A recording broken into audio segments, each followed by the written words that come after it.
আপোনালোকে আজি নেমচুৰ পৰা আমাৰ গাঁৱত দুজন মানুহক সম্বৰ্ধনা কৰি আছে। তো আজি আপুনি নেমচুৰ পৰা আহি আজি কি ক'ব? হয়, চাওক, পোনপ্ৰথমে আমি মাজদা খাতুন আৰু ইনজামুল হকক বৰপেটা জিলা সমিতি নেমচুৰ ফালৰ পৰা তথা উত্তৰ পূৰ্বাঞ্চল সংখ্যালঘু ছাত্ৰ সন্থাৰ ফালৰ পৰা আন্তৰিক শুভেচ্ছা জ্ঞাপন কৰিছোঁ। তাৰ লগতে অতি ভিতৰুৱা অঞ্চল, যি অঞ্চলত ৰাস্তা ঘাটৰ সমস্যা আছে, বিভিন্ন সমস্যা আছে আৰু আৰ্থিকভাৱে পৰিয়ালটো খুবেই আৰ্থিকভাৱেও দুৰ্বল বহুত পৰিমাণে। ঠিক সেইদৰে এই অঞ্চলসমূহত হয়তো ইতিমধ্যে বিভিন্ন মানুহ আহিছে।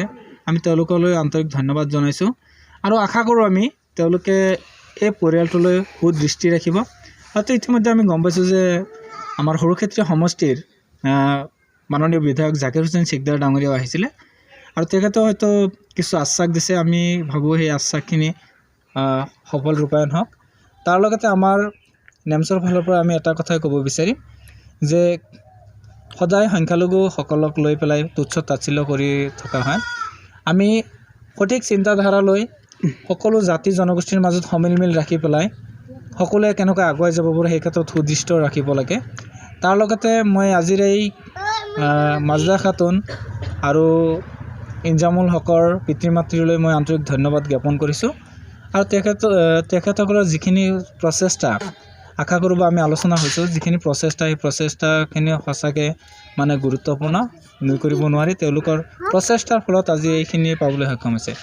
তাৰ লগতে আৰু এটা কথা ক'ব বিচাৰিম যে আমাৰ অসমৰ সন্মানীয় মুখ্যমন্ত্ৰী ডাঙৰীয়া মাননীয় হিমন্ত বিশ্ব শৰ্মা ডাঙৰীয়া, তেখেতলৈ আমি আহ্বান জনাম যে এই খেল ধেমালি বা এনেকুৱা পাৰদৰ্শী হোৱা যিসমূহ খেলুৱৈ আছে, মই আশা কৰোঁ তেওঁলোকলৈ দাবী জনাইছোঁ মুখ্যমন্ত্ৰী ডাঙৰীয়ালৈ যে তেওঁলোকক আৰ্থিকভাৱে সহায় সহযোগিতা আগবঢ়াওক। তাৰ লগতে প্ৰতিটো ক্ষেত্ৰত সহায় সহযোগিতা আগবঢ়াওক, এইটোও আমাৰ দাবী। আৰু যিসমূহ সমস্যা আছে এই সমস্যাখিনি অনতিপলমে সমাধান কৰিবলৈ চেষ্টা কৰক। তাৰ লগতে